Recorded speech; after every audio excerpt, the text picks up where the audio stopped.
What's intriguing as well, Pete, about this situation, we're joined by Pete Garrison. You can join him on Trojan Insider, is that you would expect even a down USC turn, even a slump in the program for a few years when they're not on top of their game and not ready to compete nationally, would still own the division, considering there's really not a program of their ilk in the division. Utah and Kyle Whittingham certainly do more with less, and he's certainly one of the better coaches in the country. UCLA, Chip Kelly just getting things started. They're pretty dismal right now.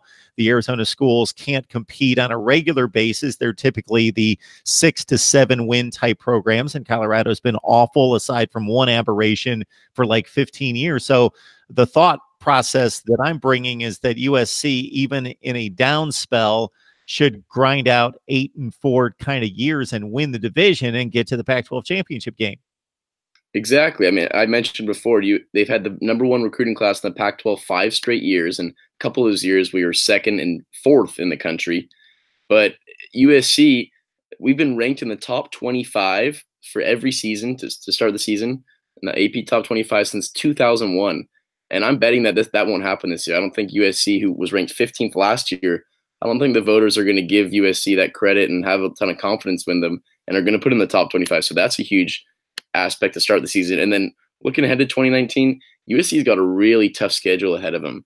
They planned some games that at the time they thought might be walkovers. We opened the season against Fresno State at home. Fresno State just went 12-2. USC went 5-7. So that's not going to be an easy one. Then Stanford comes to the Coliseum. That's always, a smash mouth game. Last year at 17-3 up in Palo Alto, and USC just looked dismal on offense. Then we're playing at BYU, which is a game USC probably should have never scheduled because that BYU team playing in Provo is no easy task. Then Utah's here. USC got crushed by Utah last year.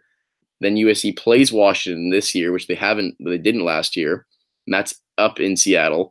And then they go to Notre Dame. So those are your first 6 games of the season. Mark, tell me, I don't see a scenario where the Trojans are going to start 500 or better at 2-4, maybe at best, if you beat a Fresno State and a BYU, maybe pick up a win against Utah. But Notre Dame, Washington, Stanford, BYU, you're not winning more than 50% of those ball games. That's going to be a really tough start to the season. Then Clay Helton's going to be on the hot seat once again. Yeah, I noticed that in reviewing the schedules. It's very front-loaded, and those 6 games, the only break there is there's a bye or 2 in there. But yeah, 6 consecutive games in which USC could be an underdog 4 or 5 times in there. And you mentioned Fresno State is no joke. They beat UCLA and Arizona State in winning the Mountain West last year. And Clay Helton, I would think, I don't know what the expectations are, because it's, on one hand, you're the brand of the division and certainly the conference overall. Historically, there are expectations to bounce back, but on the other hand, 5-7 last year, young quarterback. Where would you tab the expectations where this team's going to land? I mean, they were flying banners over the Coliseum in the final game against Notre Dame. USC boosters paid for it behind the airplane saying, "Fire Clay Helton, Lynn Swan." And so you got to understand that these people aren't happy. Students aren't really happy that Clay Helton's coming back. I think Clay's a smart guy and a great guy, and I think he deserves one more shot at it, but it's going to be a short string, and he's not going to have a ton of time to prove and, tell this fan base that, yes, we're working on it, we're moving forward. And then after him, the thing about the Cliff Kingsbury signing that was so great for USC was, if Clay Helton indeed got fired, Cliff was going to most likely jump right into the offense, right into the head coach position, and everyone would have been thrilled. Obviously, the Arizona Cardinals wanted him. The New York Jets were interviewing him. So this guy was going to be potentially the next heir in the line of USC coaches. But now that Graham Harrell's here, I don't know if he's quite ready to step in to the head coaching position. And that's one thing the USC doesn't have on their coaching staff right now, and all their assistants, their coordinators. They don't have a former head coach, which a lot of college programs can say. And Cliff Kingsbury would have been that former head coach at Texas Tech. So that would have been huge. So Clay Helton's going to have to prove himself. The defense, although I said they lost 7 starters, they have a ton of young guys that are coming back off injuries. Talanoa Hufanga is extremely talented. Palier Natiote, Isaiah Polamau, who's actually Troy Polamalu's relative, one of his cousins.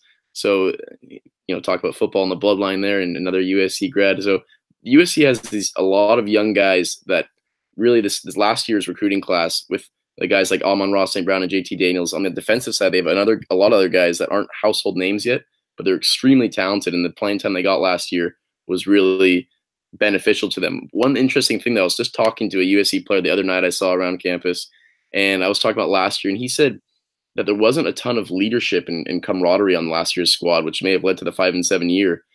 Cam Smith was a great leader, I thought.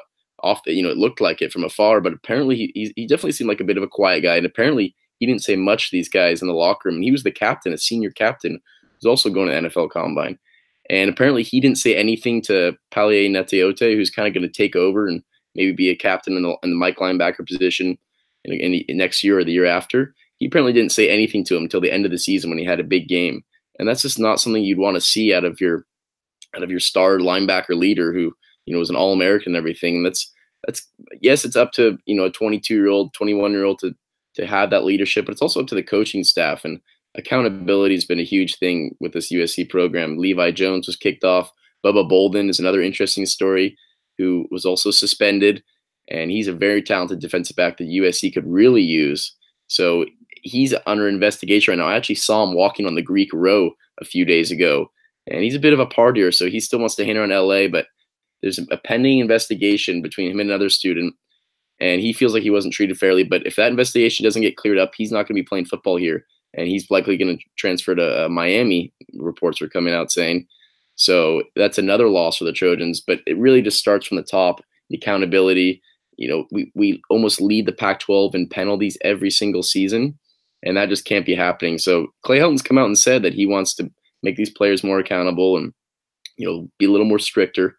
But really, at the end of the day, it's going to have to show up on the field and limit those turnovers, limit those penalties, limit those suspensions, because it's really kind of gotten out of hand lately. Interesting insight from Pete Gearson. You can join him and the rest of the staff at Trojan Insider. And Pete, before we let you go, spring practice starts in just a few days, March 5th. Based on the reports that you're going to receive and what you're going to be able to take in firsthand, what is really going to catch your eye? What are you looking out for? Well, I think just this with Graham Harrell coming, it's all about the air raid, right? USC has all these talented receivers. They say that JT Daniels, really, if it is a quarterback competition between JT Daniels and Jack Sears, and Jack Sears, by the way, had one start last year and played extremely well in that loss against Arizona State, 38-35. He was throwing the ball around. He can run a little bit. So I think he's much older than JT, of course. JT's got the better arm, I'd say, but more strength. But that's going to be interesting if these guys actually do have to battle for position. And then you're going to have all these wide receivers coming in that are just going to be trying to catch as many balls as possible and prove to Graham Harrell that they're the guy that they want to throw to in clutch situations and in big time moments. So that's going to be interesting. And then sadly, all these defenders that I've been talking about, a lot of the young guys came off off-season surgeries.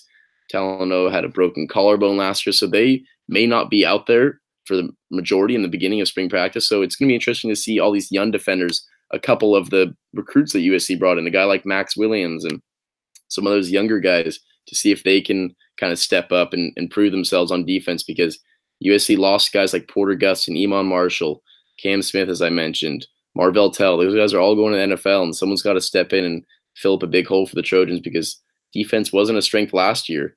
And Trojans, if they want to, get back to their normal standing in the Pac-12 and making that Pac-12 championship game year after year, then they're going to have to not only have a great air raid, high-powered offense, but that defense is going to have to be stout as well. The lack of views dictate that we don't talk a lot of teams, sub 500 teams here at Mark Rogers TV, the voice of college football, unless it's in Nebraska, Florida State, and of course, USC, because people are still mighty interested in what the Trojans are going to do and if Clay Helton can bounce back. Pete, we appreciate you stopping by. Great insight into the program. Thanks, Mark. Down anytime to join you guys.